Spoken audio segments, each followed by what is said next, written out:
market visual update, April 6, 2026. So let's clean this up. Sliding over.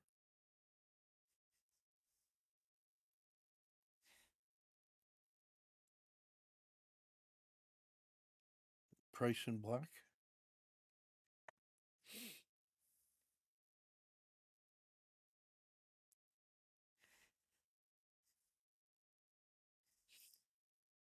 Adjust the breakout price, the breakdown price for the yellow zone. Shift the 2 to 4 day.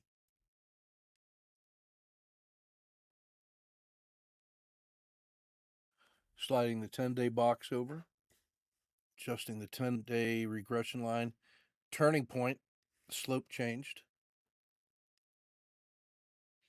Today's the day the slope changed.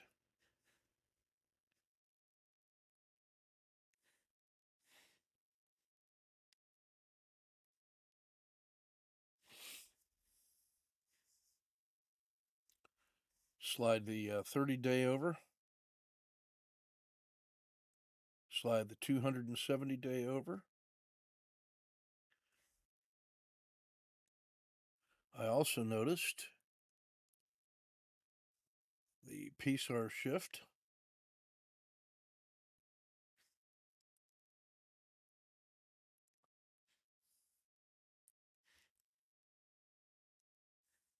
It was here, now it's shifted to here.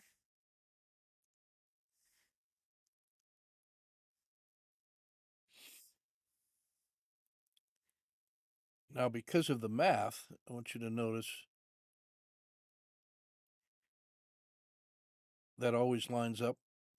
That PSAR starts climbing. This is the original shift from a known point. I'm going to adjust the 30 SMA. That actually declined a little bit. Not unusual. So that's what that looks like.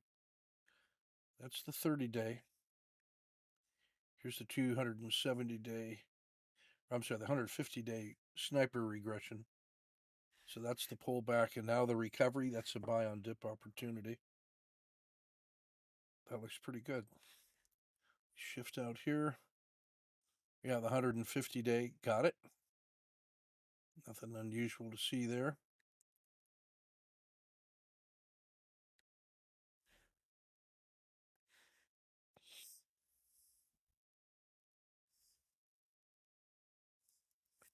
All right. And now the 30-day, or the 30-minute, I should say. Now you can see where those line up in terms of the interpolation to the near side. Sometimes you got to fine tune this so that that's today's range, day 2 through 5, 6 through 10, key turning points, turning point in the 30. That's why this is really important. I want you to notice this little region down in here. Crucial. There's your turning point. Here's a Kata 2. Interesting support level from the morning anchored VWAP. That looks like a support level to me.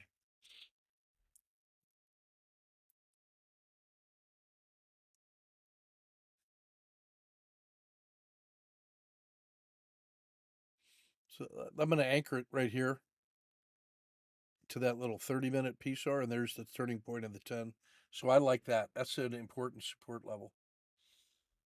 All right, that's a quick look at how this all works. When I shift back to the daily time frame,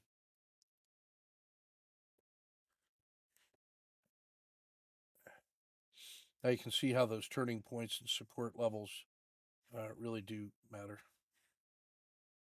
Target, and then once it gets above, let's call that 665. That one's going to be free and clear once it gets across the SMA 30. All right, thanks for your kind attention.